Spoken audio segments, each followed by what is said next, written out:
এখানে খুব সুন্দরভাবে সুষ্ঠুভাবে যে পরিচালনা কার্য চলছে, তার জন্য আমি আমার মাননীয় এসডিও, তার ডিপার্টমেন্টের যারা আছেন, আমাদের পৌরসভার যারা কাজ করছেন, চেয়ারম্যান, সবাইকে আমি ধন্যবাদ জানাই প্রথমে।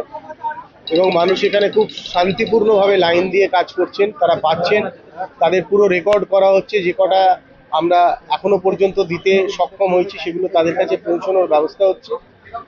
বাকি এগুলো চলতেই থাকবে, আগামী দিনেও মানুষ পাবে।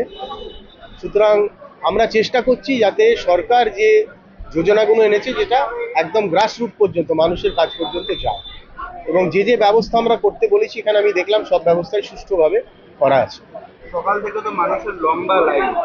এখন দেখুন, ডিমান্ড যখন বেশি থাকে তখন তো এই জিনিসটা হয়, মানুষ তো এসে লম্বা লাইন দেবে। কাউন্টারের মধ্যে দিয়ে আপনি যখন কাউকে একটা জিনিস দেবেন, সেখানে নোট করছেন, তার হিস্ট্রি লিখছেন, তার সব কিছু ফর্ম ফিল আপ করছেন, টাইম যাচ্ছে। তা একজন মানুষের পেছনে ধরুন গড়ে 4 মিনিট সময় গেল। এবার 4 মিনিটের মধ্যে 15 জন মানুষ লাইনে দাঁড়ালো। 4 মিনিটের মধ্যে যদি 15 জন লাইনে এসে দাঁড়ায় তাহলে কি হয়, লাইনটা বেড়ে যায়। একজন সরলে 15 জন আসছে, লাইন তো বাড়বে, কিন্তু সেটা যে সুষ্ঠুভাবে সেটাকে কন্ট্রোল করা, সেটাই হচ্ছে আমাদের দায়িত্ব, সেটা হচ্ছে। সব যোজনাগুলো কি এখান থেকে পাওয়া যাচ্ছে? আপাতত সবগুলোই পাওয়া যাচ্ছে, যেগুলো যেগুলো আমরা অ্যানাউন্স করেছি। ইভেন বার্ধক্য ভাতা, বিধবা ভাতা, সেটাও আজকে ফর্ম এসে গেছে, সেগুলোও দেবার ব্যবস্থা হচ্ছে। দেওয়া হচ্ছে এখান থেকেই দেওয়া হচ্ছে, এখান থেকেই, হ্যাঁ, এখান থেকেই হচ্ছে।